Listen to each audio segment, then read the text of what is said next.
कासगंज नामक एक सुंदर सा गांव हुआ करता था। उस गांव में एक लकड़हारा रहता था जिसका नाम रामू था। रामू बहुत ही ईमानदार और मेहनती था। वह हमेशा अपने काम से खुश रहता था। उसके पास ज्यादा पैसे नहीं थे, लेकिन वह अपनी जिंदगी से संतुष्ट था। रामू के परिवार में उसकी पत्नी और उसके 2 बच्चे थे। रामू सेठ लालचंद के यहाँ लकड़ी काटने का काम करता था और लकड़ी काटने के बदले में सेठ लालचंद रामू को पैसे देता था, जिससे रामू और उसके परिवार का जीवन व्यापन होता था। सुमन, मैं काम पर जा रहा हूँ। आज बहुत देर हो गया है, तो तुम बच्चों को स्कूल छोड़ आना। जी, स्कूल तो मैं छोड़ आऊंगी, लेकिन मोनू और चिंकी पिछले 2 दिन से कह रहे हैं कि उनके स्कूल की टीचर स्कूल की फीस मंगा रही है। हाँ, तो जाकर दे आओ ना स्कूल की फीस। अजी कहाँ से दूं? आप जो पगार लाते हैं उसमें मुश्किल से तो घर चल पाता है। अब उतनी सी तनख्वाह में मैं बच्चों की फीस का इंतजाम कैसे करूं? अजी मैं एक बात आपको साफ साफ कह देती हूँ, आप सेठ लालचंद जी से पगार बढ़ाने की बात कहिए। दिन पर दिन खर्च बढ़ता जा रहा है। बाजार में अगर सब्जी लेने निकलो तो सब्जियों के दाम आसमान छू रहे हैं, और बच्चों की पढ़ाई का खर्चा, घर का खर्चा अब इतनी कम तनख्वाह में कैसे गुजारा होगा? ठीक है, मैं आज ही सेठ जी से थोड़ा पगार बढ़ाने की बात करता हूँ। इतना कहकर रामू काम पर चला जाता है।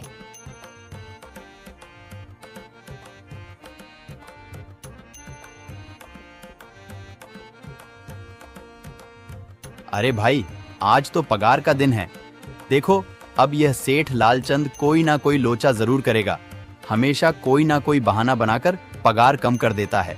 और अगली बार तो मेरी आधी पगार काट ली थी, यह कहकर कि जो मैंने लालचंद जी से 200 रुपए उधार लिए थे, उसका ब्याज बढ़कर 1000 रुपए हो गया है। इसलिए मैं तुम्हारी पगार में से 1000 रुपए काट रहा हूँ। हाँ हरिया भाई, तुम एकदम ठीक कह रहे हो। ये सेठ लालचंद ना एक नंबर का चालाक और लालची इंसान है। एक तो दुगुना काम ले लेता है और बदले में पैसे भी पूरे नहीं देता। हाँ भाई, मेरे भी अगली बार सेठ लालचंद ने पगार काट लिए थे। मैंने बस 2 छुट्टी ली थी जब मेरी बिटिया बहुत बीमार थी, और इस लालचंद ने इस बात का फायदा उठाकर मेरी पूरी आधी पगार काट ली। हे भगवान, बस सेठ जी इस बार मेरी पूरी पगार दे दें। बच्चों के स्कूल की फीस भी भरनी है। ऐसे सभी लकड़हारे अपने काम पर लग जाते हैं। काम करने के बाद सेठ लालचंद के पास जाते हैं। सेठ जी, महीना पूरा हो गया है, हमें हमारी तनख्वाह दे दीजिए। देखो भाइयों, अभी मेरे पास तुम्हें देने के लिए पैसे नहीं है। अभी माल नहीं बिका है, सारा माल गोदाम में ही पड़ा हुआ है। कल या परसों तक तुम्हें तुम्हारी तनख्वाह मिल जाएगी। पर सेठ जी, अभी हमारे पास बिल्कुल पैसे नहीं बचे हैं। घर का भी सामान लाना है, बच्चों की फीस भरनी है। अरे मैंने कहा तो सही, 1-2 दिन और रुक जाओ, कल या परसों तक पैसे मिल जाएंगे। अभी मेरे पास पैसे नहीं है। सभी लकड़हारे निराश मन से अपने अपने घर आ जाते हैं। अजी क्या हुआ? इस बार कितना पगार मिला है? सुमन, अभी कोई पगार नहीं मिला। सेठ जी ने कहा है कि 1-2 दिन में पगार मिल जाएगा। पगार नहीं मिला? आपको तो पता है ना, बच्चों की फीस भरनी है। इनकी स्कूल टीचर ने आज साफ साफ चेतावनी दे दी है कि अगर कल फीस नहीं लाई तो बच्चों को घर पर ही बिठा लेना। अब बताओ मैं क्या करूं? मैं क्या करूं सुमन, यह सेठ जी समय पर कभी पैसे देते ही नहीं है। अब तो बस हम इंतजार के सिवा और कुछ नहीं कर सकते। 1-2 दिन की बात है, देख लेते हैं। ऐसे ही 2 दिन गुजर जाते हैं। 2 दिन बाद सेठ लालचंद सबको पगार देता है। अरे हरिया, ये ले अपनी इस महीने की पगार। सेठ जी, यह तो बस 2000 है। मैंने तो इस महीने 3000 तक का काम किया है। हाँ, काम तो किया है, लेकिन तूने 1-1 घंटे आराम भी तो किया है। ये पैसे उसी आराम के कांटे हैं। पर सेठ जी, आपने तो कहा था 8 घंटे काम के महीने में 3000 मिलेंगे, और मैंने तो 8 घंटे काम किया और 1 घंटे आराम। देख हरिया, मुझे ज्यादा हिसाब किताब ना समझा। ये 2000 रख, अगर चाहिए तो, और अगर नहीं चाहिए तो कहीं और काम ढूंढ ले। बेचारे हरिया के पास उन पैसे को लेने की सिवाय और कोई रास्ता नहीं था। हरिया चुपचाप वह पैसे रख लेता है। रामू, ये लो तुम्हारे 2500 रुपए। पर सेठ जी, 2500 क्यों? मेरे तो पूरे 3000 बनते हैं ना। मैंने तो कोई छुट्टी भी नहीं की और ना ही कोई आराम। मैंने तो अपना सारा काम समय पर किया है। हाँ, समय पर तो किया है, पर इस समय बाजार में लकड़ियों का दाम काफी सस्ता हो गया है। इस वजह से अभी तुम्हें भी पगार कम ही मिलेगी जब तक लकड़ियों का दाम नहीं बढ़ता। पर सेठ जी, बात तो 3,000 की हुई थी ना, अब 2,500 में मैं कैसे घर चलाऊंगा? बच्चों की स्कूल की फीस भी भरनी है सेठ जी। इस बार आप पूरे पैसे दे दीजिए। 2,500 ही मिलेंगे तुझे। यहाँ काम करना है तो कर, वरना कहीं और काम ढूंढ ले। बेचारे हरिया के पास उन पैसे को लेने के सिवाय और कोई रास्ता नहीं था।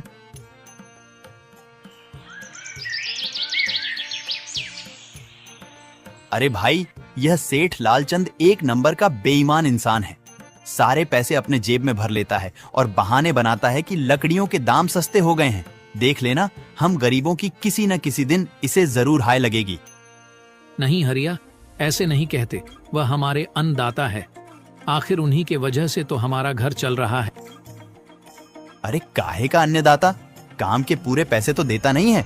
पूरे महीने मेहनत करके भी क्या मिलते हैं? बस ये 2,000 रुपए।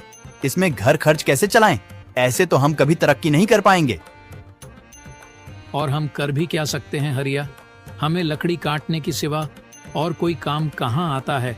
और कोई काम खोलना भी चाहे तो उसके लिए हमारे पास इतने पैसे कहाँ हैं? अब जो भी हो, हमारा तो बस ये सेठ लालचंद ही सहारा है ना। कुछ देर बातें करने के बाद अपने घर की ओर निकल पड़ते हैं। जी आ गए आप। कितनी पगार मिला है? सुमन, इस बार सेठ जी ने बस 2,500 रुपए ही दिए हैं। बस 2,000? इतने में कैसे घर चलाएंगे? बच्चों की फीस में ही 1,000 रुपए निकल जाएंगे। फिर 1,500 में क्या क्या करेंगे? अब मैं क्या कहूँ सुमन, अब तुम्हें इसी में ही गुजारा करना होगा। तुम सबसे पहले बच्चों की फीस भर देना, इसके बाद बाकी का मैं देखता हूँ। अजी आप क्या देख लोगे? सेठ जी से पूरे पैसे तो मांगे नहीं गए आपसे? नहीं सुमन, मैंने सेठ जी से पैसों के लिए कहा था, पर सेठ जी ने साफ इनकार कर दिया और कहा, यह लेना है तो लो, वरना कहीं और काम ढूंढ सकते हो। मैं सोच रहा हूं कि लकड़ी काटने के बाद मैं कहीं और भी काम ढूंढ लूं। सेठ जी के यहां से काम करने के बाद मैं दूसरी जगह पर काम किया करूंगा, इससे कुछ ज्यादा आमदनी हो जाएगी। आज ही मैं सेठ जी के यहां पर काम करने के बाद और भी जगह काम ढूंढने जाऊंगा। इतना कहकर रामू काम पर निकल जाता है और जैसा कि रामू ने कहा था, वह लालचंद के यहाँ काम करने के बाद काम की तलाश में निकल जाता है। रामू पूरे गांव में काम ढूंढता है, दुकानों दुकानों पर जाकर लोगों से काम मांगता है, मगर हर जगह रामू को केवल निराशा ही हाथ लगती है। अंत में थक हार कर रामू वापस जाने लगता है। तभी वह देखता है कि अचानक बहुत सारे भैंसों का झुंड उसकी तरफ दौड़े आ रहा है। यह देखकर रामू बहुत डर जाता है। वह इधर उधर देखता है तो उसे एक गुफा दिखती है और वह गुफा में जाकर छुप जाता है। जब भैंसों का झुंड वहां से निकल जाता है तब रामू की जान में जान आती है। हे भगवान, आज तो बाल बाल बच गया मैं, वरना आज तो मैं इन भैंसों के पैरों तलों तो कुचला ही जाता। पर यह मैं कहाँ आ गया? रामू यह सब सोच ही रहा था कि तभी उसकी नजर गुफा में रखी एक टोकरी पर जाती है। रामू उस टोकरी के पास जाता है। ये कैसी गुफा है? ये कैसी टोकरी यहाँ पड़ी है? इसे मैं घर ले जाता हूँ, सामान रखने के काम आ जाएगी। रामू जैसे ही उस टोकरी को हाथ लगाता है, गुफा में से एक आवाज आती है, रुक जाओ, इसे छूने की कोशिश मत करो। यह आवाज सुनकर रामू एकदम पीछे हट जाता है।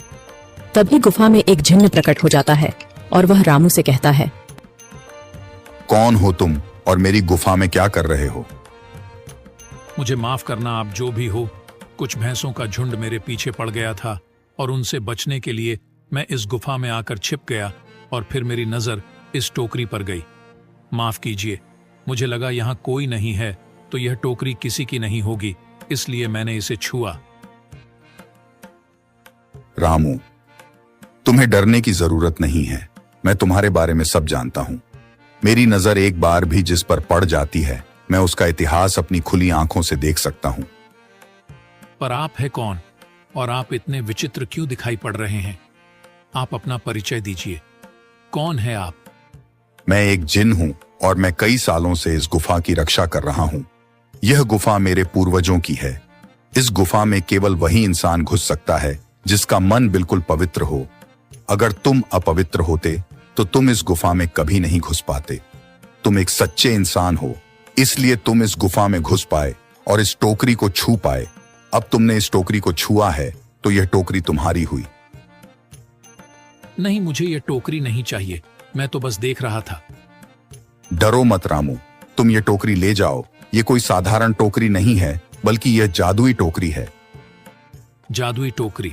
क्या यह वही जादुई टोकरी है जिसके बारे में हमारी दादी कहानी सुनाई करती थी कि किसी गांव में एक जादुई टोकरी हुआ करती थी और वह सबकी इच्छाएं पूरी करती थी? हाँ रामू, ये वही जादुई टोकरी है।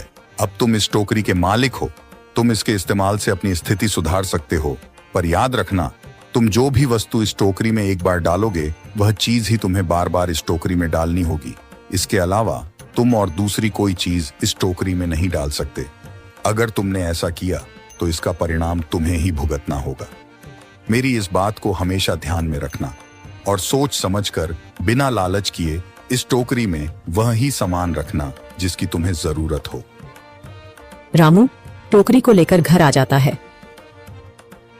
सुमन, ये देखो, ये मैं क्या लेकर आया हूँ। क्या लाए हो आप? बस ये एक टोकरी। सबसे पहले यह बताइए, आप तो काम की तलाश में गए थे ना, तो कोई दूसरा काम मिला कि नहीं? नहीं। अरे सुमन, मेरी पूरी बात तो सुनो। ये कोई ऐसी वैसी टोकरी नहीं है, बल्कि ये एक जादुई टोकरी है। रामू सुमन को वह सारी घटना के बारे में बताता है जो उसके साथ हुई।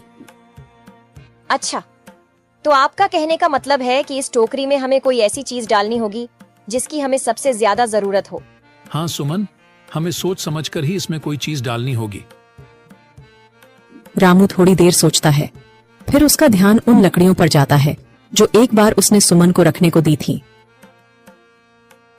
सुमन, तुम्हें याद है, एक बार मैं जंगलों में लकड़ियां काटने गया था तो मुझे एक चंदन की लकड़ी मिली थी और वह मैंने तुम्हें लाकर दे दी थी।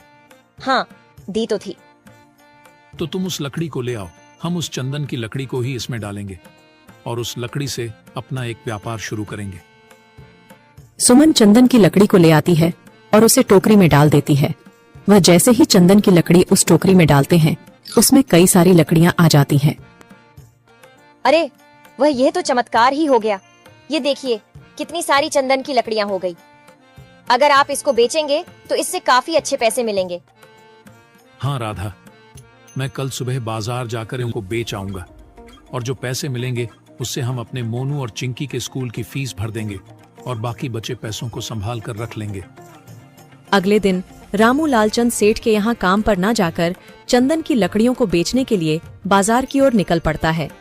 वहाँ पर रामू चंदन की लकड़ियों को बहुत ही कम दामों में बेचा, जिसकी वजह से आम लोगों के साथ साथ बड़े व्यापारियों ने भी रामू से चंदन की लकड़ियां खरीदी। लकड़ियों को बेचकर रामू को काफी अच्छे पैसे मिले। पैसों को लेकर चंदन घर आ जाता है। ये देखो सुमन, उन लकड़ियों को बेचकर मुझे कितने सारे पैसे मिले हैं। ये लो कुछ पैसे, इससे तुम कल मोनू और चिंकी के स्कूल की फीस भर देना। अच्छा, तो मैं काम पर जाता हूँ। अजी, आपके पास तो अब यह जादुई टोकरी है, तो अब आपको उस सेठ लालचंद के यहाँ काम करने की क्या जरूरत है? हाँ सुमन, मैं सेठ लालचंद जी के यहाँ काम पर नहीं जा रहा, बल्कि मैं तो वहाँ पर जो काम कर रहे बाकी के लकड़हारे हैं उन्हें ये खुशी की खबर देने जा रहा हूँ, क्योंकि सेठ लालचंद जी से मेरे साथ साथ वह लकड़हारे भी बहुत परेशान थे। इसलिए अगर मेरा भला हो रहा है तो क्यों ना मैं उन सभी का भला करूं। वह सभी बहुत ईमानदार लकड़हारे हैं, वह सभी बहुत मेहनत से काम करते हैं, मगर लालचंद ने कभी भी उनको उनकी मेहनत के सही पैसे नहीं दिए। इसलिए मैंने सोचा है क्यों ना मैं उनको अपने इस काम में शामिल कर लूं। हाँ जी, बात तो आपकी बिल्कुल सही है। अगर आप